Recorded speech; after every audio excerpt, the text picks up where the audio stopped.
추운데 오신다고 고생 많으셨죠? 네. 자, 뜨거운 박수로 주시면 제가 힘이 나서 강의하는 데 도움 되겠습니다.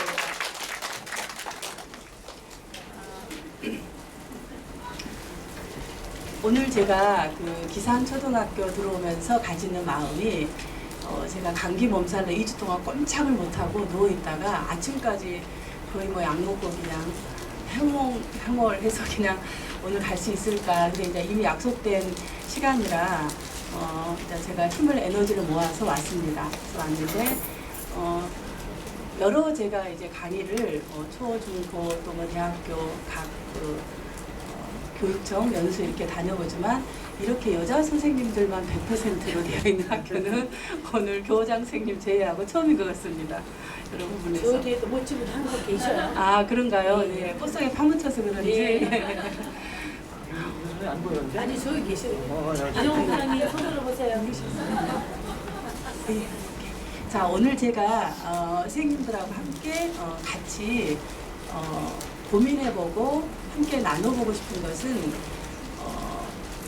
교실에서 가장 선생님들이 고민이 되는 그런 부분들, 그리고 교사로 하시면서 참 말하기 힘든 것들, 그런 것들이 다 마음속에 있을 텐데, 그런 이제 현장에서 어려움들을 어떻게 교실에서 선생님들이 최소한 할 수 있을지에 대한 실질적인 것들을 같이 여러분하고 같이 이렇게 공유해보고 함께 연습도 해보는 시간을 갖겠습니다. 근데 이제 오늘 제가 강의가 원래 교사들 연수로 8시간으로 되어 있는 부분이라 다는 할 수 없고 그 단계에서 기본 맛배기만 아주 맛만 보여주는데 이 맛을 보고 여러분이 이제 괜찮으시면은 그 다음에 또 뭐 들을 수 있는 기회가 있을 것으로 압니다. 그래서 오늘은 장을 여는 그 정도의 시간에서 여러분과 만나고자 합니다.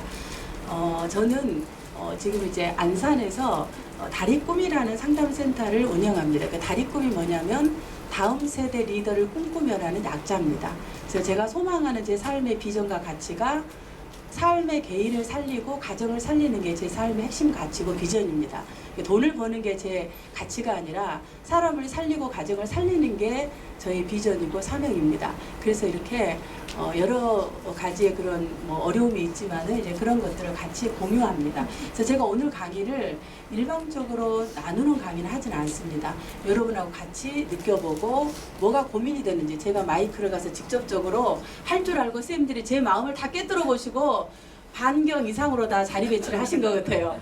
그렇지만 제가 또 이 마이크 줄을 오늘따라 무선 마이크가 되지 않아요. 왜 무선 마이크가 되지 않았을까 생각해 보니까 줄 마이크를 들고 여러분 옆으로 가까이 가라는 아마 학교 측의 뜻이 아닌가 싶습니다.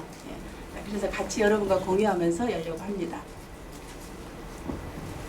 자, 제가 이제 오늘 같이 여러분과 어떤 제목으로 좀 할까 되게 많이 했는데, 제가 이제 안산에서 이 센터를 운영하면서 어떤 걸 하냐면은 현장에서 제가 상담 선생님들이 대학원 다니면 대학원 학생들을 가르치기도 하고, 그리고 각 학교 초중 고등학교에 아이들을 상담하는 각 위센터나 학교 상담교사들이 상담을 1차적으로 하다가 안 돼서 어려운 아이들 저희 센터에 의뢰돼서 제가 가족 상담이나 아이들을 상담을 하고 있는 그런 좀 폭력적인 현장에서 같이 아이들을 진행하고 상담을 진행하는 일을 하게 됩니다. 그리고 실제로 상담을 하고 있는 선생님들이 오셔서 본인이 상담한 케이스들이 제대로 되고 있는지에 대한 슈퍼비전을 같이 진행하기 때문에 현장에서 어려움들을 조금 더 피부로 와 닿는 그런 현장에 있습니다. 그런 것들을 아마 여러분과 같이 공유할 수 있을 거라고 생각합니다.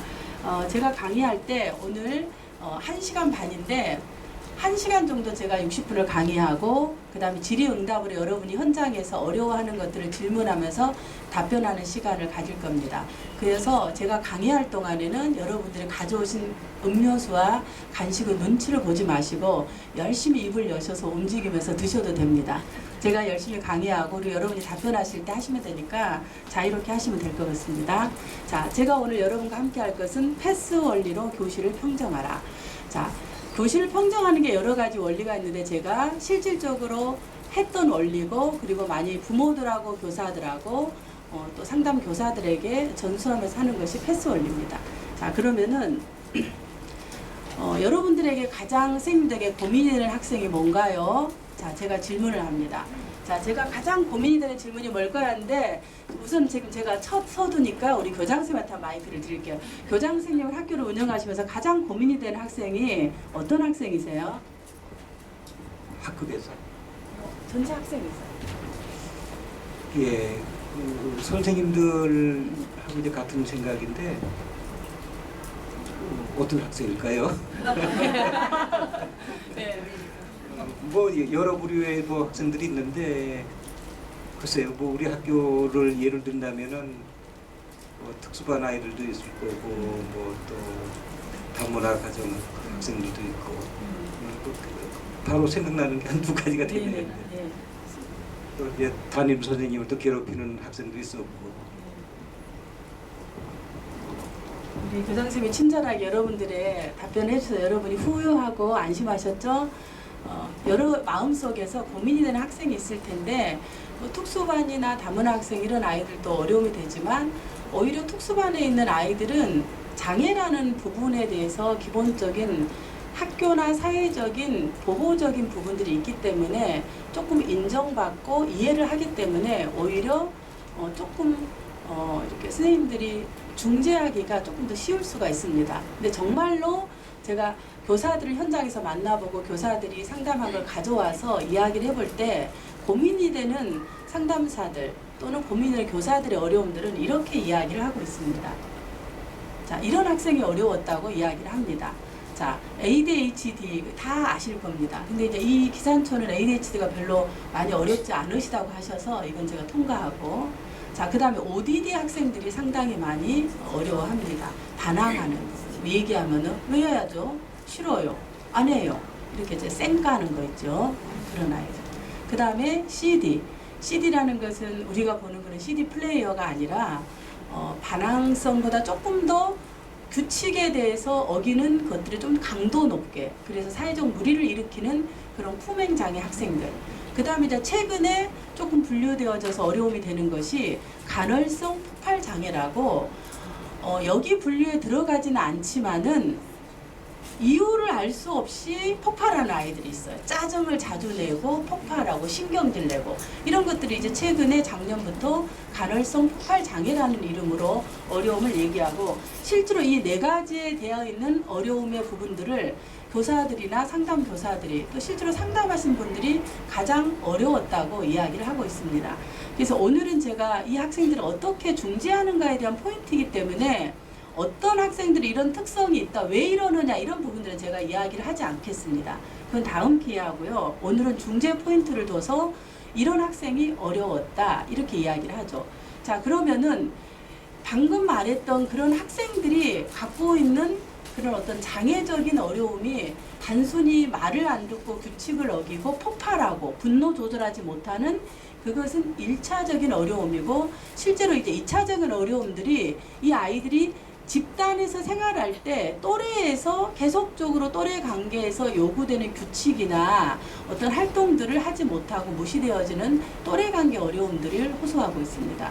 그 다음에 자기 안에 있는 욕구들을 조절하지 못함으로 생기는 공격성, 이런 것들이 이제 2차적인 어려움으로 나타나고요.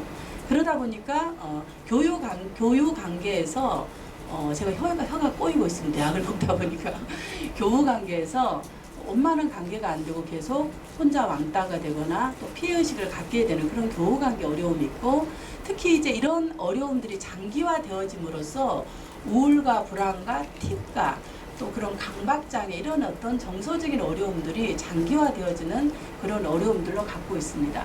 그러다 보니까 본연의 초등학교에서 가장 발달가업상 해야 되는 것이 학업임에도 불구하고 어떤 학습적인 장애나 또 그런 것들이 나타나는 이런 전반적인 것들이 2차적인 어려움으로 발생되고 있습니다. 자, 그러면 이제 학교에서는 사실 1번에서 5번까지의 어려움이 생기지만은 이것이 단순히 학교에서만 어려움이 생기는 게 아니라 이 아이들이 돌아가서 가족에서 가족과 상호작용하는 부분에서 계속 악순환적인 부모 자녀 간의 폭력 문제가 되게 암암리에 잠재적으로 되어져 있는 것들이 현재 초등학교의 그런 폭력적인 사태의 많은 부분들을 차지하고 있습니다.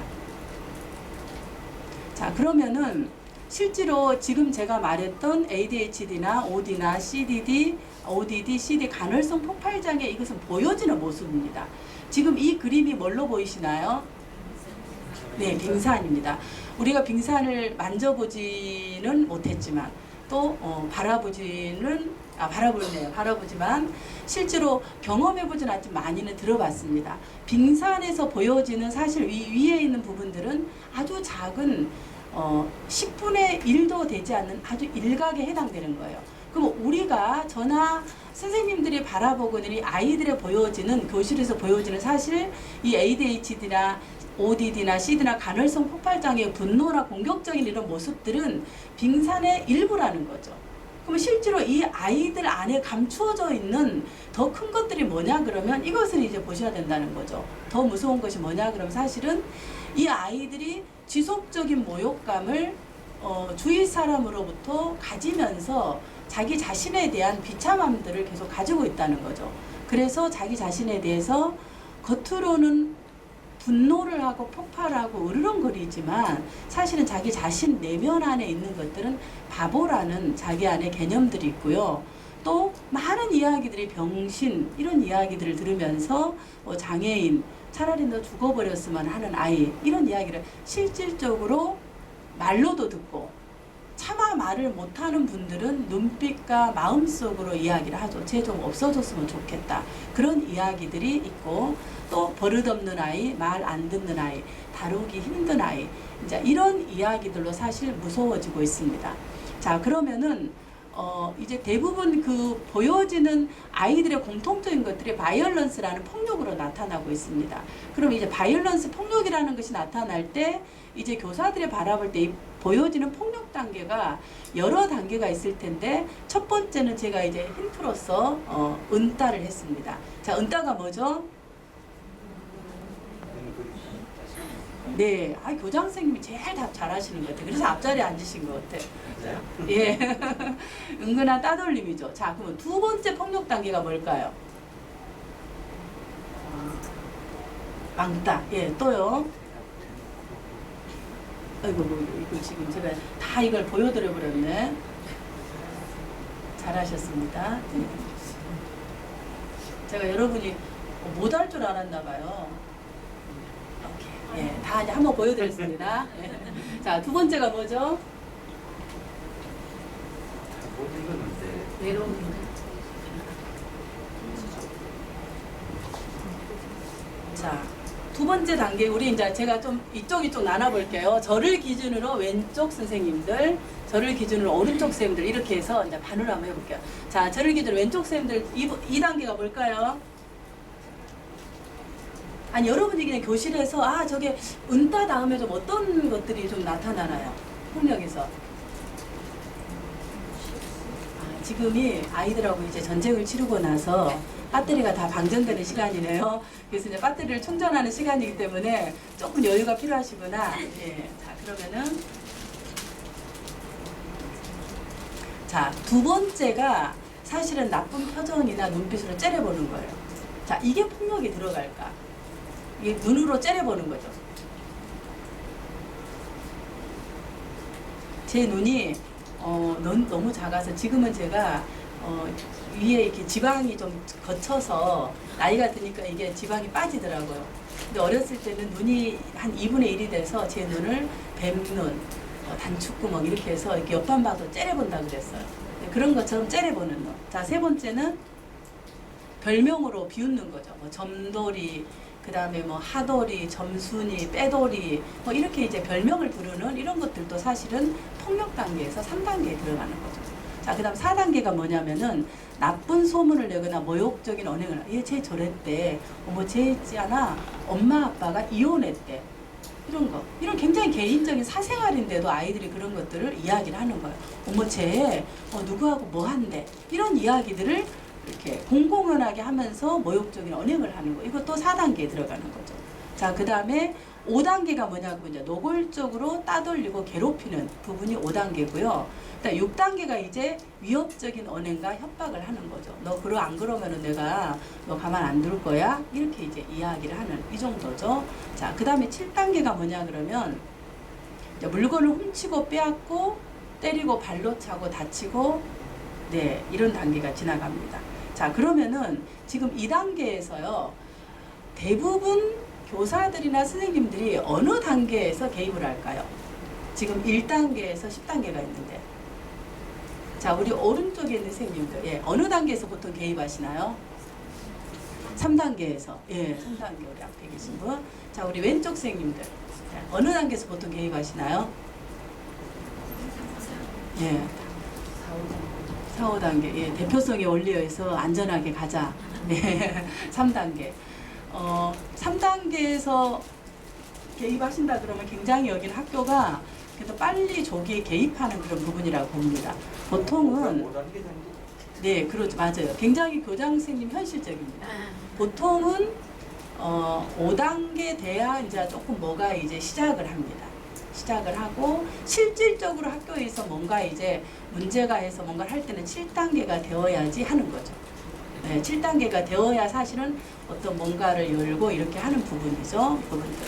근데 요즘은 워낙 이제 민감해진 상황이라 사실은 단계가 뭐 지금 교장 선생님이 말한 것처럼 2단계 좀 내려왔어요. 현재로 워낙 민감해서. 그러나 이제 작년까지만 해도 사실은 재작년까지 7단계 되어야 조금 뭔가 학교에서 움직임이 일어나는데 요즘은 그래도 한 5단계, 6단계 이렇게 되면 뭔가가 일어납니다. 그래서 굉장히 교장 선생님이 현실적인 상황들을 잘 파악하고 계신 것으로 보여집니다.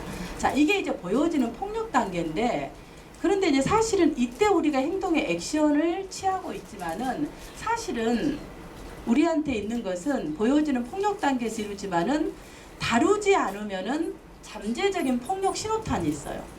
그건 이제 폭력의 제로 단계, 폭력에는 들어가진 않아요. 실제로 교실이나 집이나 어떤 상황에서 이거는 폭력으로 언급하지도 않고 문제로 삼지도 않고 교실에서 문제가 일어나지도 않아요. 그러나 사실은 이 부분들이 다루지 않으면 결국 이런 것들이 잠재적인 폭력으로 다음에 다루어질 신호탄이 되는 어떤 시그널이 되는 거죠. 그게 뭘까? 자, 첫 번째 부분들이 제가 수치심이라고 했습니다. 즉, 그 아이들 내면에 수치심, 나는 쓰레기야. 나는 아무것도 아니야. 이런 자기에 대한 감이 있는 아이들은 누가 이제 옆에서 뭔가 건드려지면 참고 있다가 어느 순간에 이제 폭발해지는 그런 경우들이 있는 것이 대부분 보여지는 폭력 단계는 아니지만은 잠재적인 그런 대상자라고 볼 수 있습니다. 자, 그 다음에 보여지는 어려움들이 뭐가 있을까요? 여러분들이 학교나 교실에서 크게 문제가 되지 않지만은 이 아이들을 방치하거나 조금 관심 가져주지 않으면 결국 이 아이들이 후에 이제 폭력의 대상군이 되는 거죠. 이동을 하는 거죠. 어떤 어려움이 있는 아이들일까요?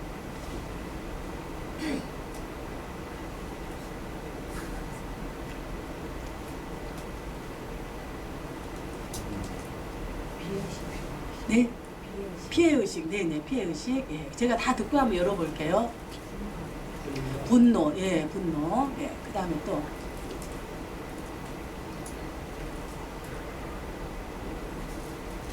제가 마이크를 들고 조금 이동하면은 시간을 좀 제가 전략하려고 그러는 건데 여러분이 좀 답변해 주시면 제가 여기서만 하고 안 되면 마이크 들고 왔다 갔다 해야 되는데.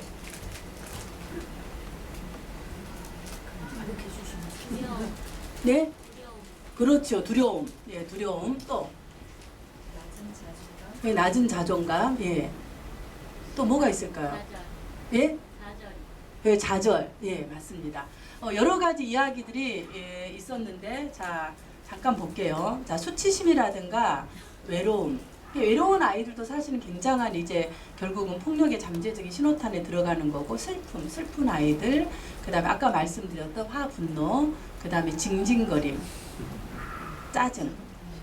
자, 제가 아까 좌절이라든가 이런 많은 것들은 싫지는 않았어요. 대략적으로 이런 어려움이 있는 아이들은 교실에서는 사실은 문제는 되지는 않아요.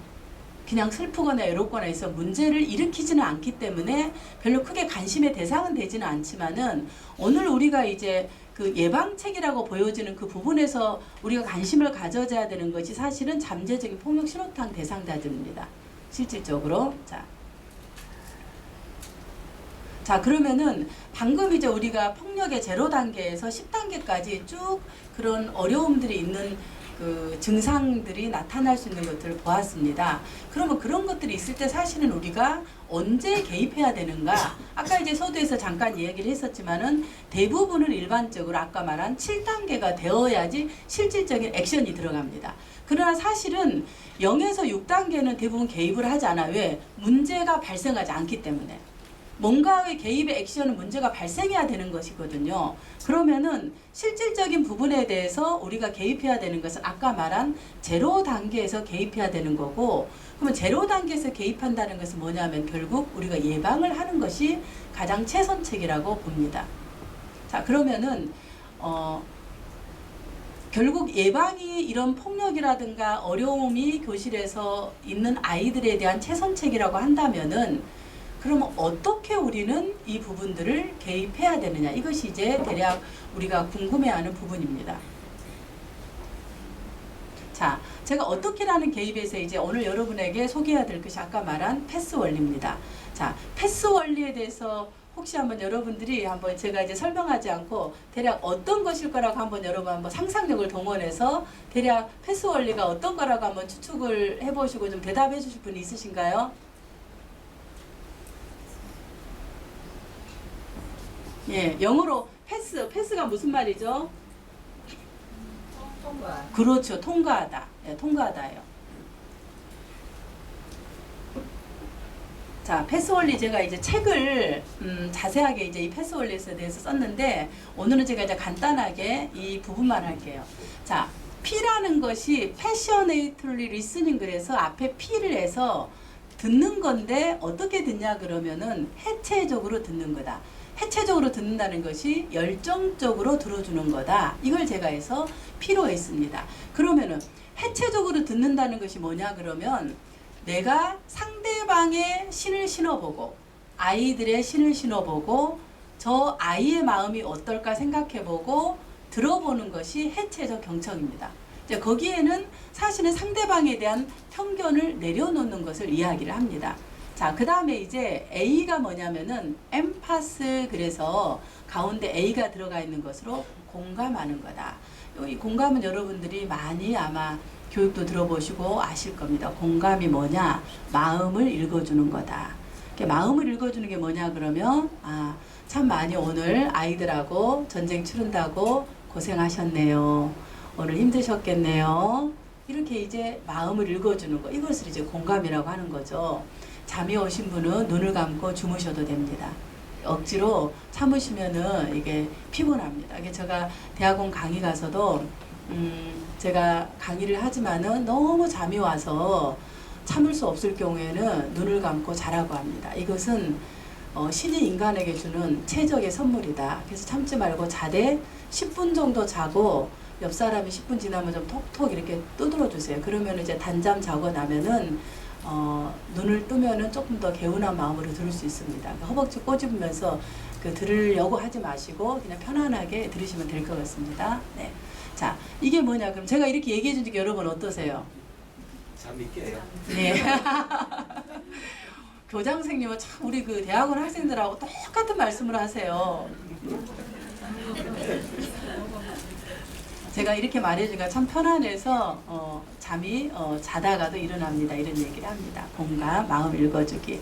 자, 그 다음에 세 번째가 구조화인데 뭐냐 그러면은 한계를 설정하는 겁니다. 뭘 한계를 설정하냐 그러면 이 시간에 해야 될 것과 하지 말아야 될, 가장 쉽게 말하면 set the limit, 그래서 그 한계를 정해주는 거야. 구조화를 주는 거다. 그럼 이 구조화가 뭐냐 그러면 제가 아까 강의할 때 어떻게 구조화를 했냐 그러면 제가 1시간 30분 동안 강의를 하지 않고 1시간 강의하고 그 다음 질의응답을 한 20분 정도 하고 제가 마무리를 하겠습니다. 그렇게 했어요. 근데 제가 강의할 동안에는 혼자 하지 않고 여러분과 같이 공유하면서 마이크를 주면서 여러분의 생각도 물어보면서 강의를 할 겁니다. 그러니까 여러분이 어째요? 조금 긴장을 하셔요. 너무 긴장하셔서 안 돼서 제가 어떻게 하나요? 주무셔도 됩니다. 잡수셔도 됩니다. 이렇게 제가 얘기를 하죠. 이게 지금 제가 어떻게 한다? 제 강의에서 무엇을 해야 될 것과 하지 말아야 될 것을 이야기를 하셨어요. 제가 하지 말아야 될 것을 대부분 하는데 이 시간에는 하지 않아서 그게 뭘까요? 대부분 이건 내가 다 허용하는 거잖아요. 해도 괜찮다. 그러면 저는 제가 강의할 때 먹거나 잠을 자거나 이런 것은 제 강의에 전혀 영향을 주지 않아요. 제가 기분이 나쁘거나 이것으로 제 마음이 상하지 않는다는 거죠. 근데 제가 하지 말아야 될 것을 반드시 제가 그 강의를 할 때 하는데 오늘은 제가 하지 않았어요. 선생님들 강의에서는 뭘 빠뜨렸을까요? 하지 말아야 될 거. 여러분이 매일 교실에서 학생들한테 말하는 거. 옆 사람과 얘기해도 괜찮아요. 핸드폰을 꺼주세요. 핸드폰을 꺼주세요. 그래서 문자나 전화하는 것은 그것은 좀 강의 시간에 금해 주시면 됩니다. 왜냐하면 긴급한 전화 같은 경우는 제외하고 이것은 우리가 통제할 수 있는 부분이에요. 잠이라는 걸 우리가 통제할 수가 없는 거예요. 배고픔은. 그건 자야 되는 거지만 핸드폰은 우리가 통제할 수 있는 부분이다. 이렇게 이제 제가 강의 시간에 해야 될 것과 하지 말아야 될 것들을 얘기해 준 것처럼 교실에서도 마찬가지로 할 수 있는 것과 할 수 없는 것을 알려주는 것. 반드시 이것은 시작할 때 이야기를 한다는 거죠. 구조와. 자, 그 다음에 마지막에 S가 스파터 얼터너티브 그래서 대안을 찾아라, 대안을 발견하라 그렇게 얘기를 합니다. 그래서 합의점을 찾는 거죠. 합의점을 찾는 건데 이제 방법을 찾는 부분이죠. 이런 부분들에 대한 모든 것들을 우리는 패스 원리라고 얘기합니다. 그래서 이제 이 패스 원리에 대한 부분들을 같이 이제 하나하나 살펴보겠습니다. 자, 첫 번째. 아까 우리가 그 단계별로 0단계에서 10단계에서 여러분이 9, 10단계에서는 거의 개입을 못하는 단계입니다. 그리고 사실은 7단계, 8단계도 개입을 할 수가 있는 상이 아니라 그거는 대부분 의뢰를 합니다. 교실에서 하기가 어려운 것들은 뭔가 회의를 한 다음에 외부 기관에 의뢰를 하지 선생님들이 실질적으로 할 수 있는 개입 단계는 아니세요. 그러면은 교사들이 실질적으로 교실에서 가장 많이 아이들하고 만나서 매일매일 순간에 해야 될 단계가 뭐냐면 0단계에 있는 아까 감정적으로 잠재적인 폭력 단계에 있는 어려움에 있는 아이들에게 사실은 개입하는 것이 거의 일상이라고 보시면 됩니다. 자, 그렇다면은 그 0단계에서 첫째 말하는 것이 듣기가 뭐냐 그럴 때, 자, 듣다. 지금 제가 강의할 때 여러분 듣는 부분들이 지금 많이 피곤해 보이세요. 아이들하고 지쳐갖고는 지금 그냥 에너지가 다 방전돼서 떠들어라, 나는 듣겠다. 지금 이런 이게 몸의 언어가 그렇습니다. 부분들이. 왜냐면 그만큼 지쳐 있다는 거죠. 이게 근데 그 상황을 제가 어떨까요? 이해를 해요. 아, 아이들하고 6교시 동안에 많이 이렇게 씨름하고 힘드셨겠구나. 그런 부분들이 느껴져요. 그런 부분들. 그렇지만은 들으려고 막 애쓰시는 것이 보여요. 눈을 막 반짝반짝 하려고 애쓰시고 먹으려고 애쓰고. 근데 이제 이 듣는다는 것은 뭐냐 그러면은 해체적 경청이다. 자, 해체적 경청이 뭐냐? 대부분 이제 아이들이 와서 부모들이 상담하거나 교사들이 상담할 때 교사들도 워낙 요즘 아이들이 뭐 이렇게 학폭이라든가 학교 애들이 예전하고 다르잖아요. 어려우니까 교사들이 휴직계를 내고 자기 상담을 받으러 오신 분이 예전에 비해서 굉장히 많이 늘어났어요. 그래서 요즘 제가 상담을 하고 있는 대상자들의 많은 부분들이 사실은 초등학교 교사들입니다. 중고등학교 교사보다 초등학교 교사가 거의 반 이상이세요. 그건 뭐냐면 그만큼 아이들의 그런 부분들이 힘들다는 거예요. 그래서 휴직계를 내고 도저히 안 돼서 정신과 병원에 다니면서 약을 드시고 이제 그게 안 돼서 상담을 받으러 오신 분들이 참으로 많이 있으세요. 그게 뭐냐 그러면 이제 지금 이 0단계에서 사실은 해결되지 않았기 때문에 궁극적으로 이제 시간이 한 몇십 년 지나고 나서는 그게 이제 몸으로 증상이 나타나는 결과들이 나오는 것 같습니다. 그래서 이 0단계에서 어떻게 하냐 그러면 아이들이 일단은 지금 0단계에서 듣기라는 건 뒤에서 이제 나오지만 스트레스가 극도로 쌓여진 경우에서는 통제가 불능한 상태가 돼요. 그럼 그 통제가 불능하기 전에 첫 번째 단계에서 가장 쉽게 해줄 수 있는 단계가 뭐냐 그러면 아이들이 뭐라 얘기하면 들어주는 거예요. 내가 움직이면서 그런 것이 그랬었어? 그런 말이 있었어? 이거 우리 철수가 그랬구나. 이거 그랬어요. 이러면서 이야기를 듣는 거예요. 그럼 이 듣는 것은 사실은 많은 이야기에 지금 얘기하는 것처럼 상대방이 무슨 얘기를 하는지를 알게 되면서 이 아이들이 그 상황에 적절한 판단을 할 수 있도록 도와주는 그런 결과를 갖고 있습니다. 근데 이제 아이들이 와서 대부분 이야기를 할 때 가장 어려운 게 뭐냐 그러면 선생님들이 내 말을 안 들어요. 내 말 씻거든요. 엄마와 똑같아요. 그래서 내 말을 거의 들어본 적이 없대요. 근데 물론 이제 다는 그러지 않지만은 아이들이 와서 많이 호소하는 부분들이 그런 얘기를 해요. 그럼 이제 듣는다는 게 뭐냐면 선생님은 나를요, 그냥 딱 쳐다보는 눈빛이 바보라는 눈빛으로부터 쳐다봐요. 이렇게 얘기를 해요. 아, 근데 너는 그걸 뭘로 알아 그럼? 그 다른 아이들과 쳐다보는 그 선생님의 눈빛을 보면 제가 느껴질 수 있어요. 그래서 이제 이게 뭐냐 그러면 내가 말은 안 하지만 이미 이 아이가 얘기할 때 내 머릿속에서 저 아이 또 시작이구나. 그래 또 시작했네. 아이고 그래서 어째서 어떻게 이렇게 이제 이야기를 건성으로 듣는 거죠. 집에서도 마찬가지고 학교에서도. 이게 이제 듣지 않으면 벌써 그 다음 단계로의 폭력은 이미 진행이 되는 거예요. 나를 무시했어? 쌩깠어? 그럼 두고 봐. 나도 똑같이 복수하지. 아이들 마음속에서 그런 프로세스가 진행이 된다고 아이들이 이야기를 해줍니다. 그래서 들어주는 처음 아이들이 계속 상담할 때마다 와서 듣는 아이들의 얘기가 선생님이 내 얘기를 2단계에서 들어만 줬어도 내가 빡치지 않았어요. 이런 얘기를 해요. 그럼 너가 언제 그렇게 빡쳤어? 얘기를 할 때 선생님이 나를 쌩깠거든요. 완전 무시했거든요. 뭐 선생님이 무시했다는 걸 네가 뭘 보고 아니 그럼. 내가 적어도 이런 얘기할 때 아 네가 이런 일이 있었어? 하고 한 번만 들어줬으면 내가 이렇게 되진 않았어요. 이렇게 이제 아이들이 많은 이야기를 합니다. 그래서 사실은 듣는다는 것은 많은 폭력이라든가 스트레스로 진행되기 전에 첫 단계의 단추를 스톱하는 그런 굉장히 쉬운 방법이라는 거, 들어준다는 것은. 자, 그 다음에 이제 이 듣는 것은 그 다음 단계에서 우리가 두 번째 단계에서 감정을 읽어주기 위한 하나의 중요한 그런 단계예요. 그 단계가 손바닥의 앞면과 뒷면이 같이 있는 그런 단계인데 감정을 알아차리는 중요한 단계가 이제 사실은 듣기라는 거죠. 그래서 사실 감정을 알아차리기 위해서 왜 얘가 지금 왜 이렇게 빡치는 거야? 왜 이렇게 얘가 조절이 안 되는 거야? 쟤는 왜 항상 저렇게 짜증을 내는 거지? 이렇게 얘기할 때 사실은 이 아이가 무슨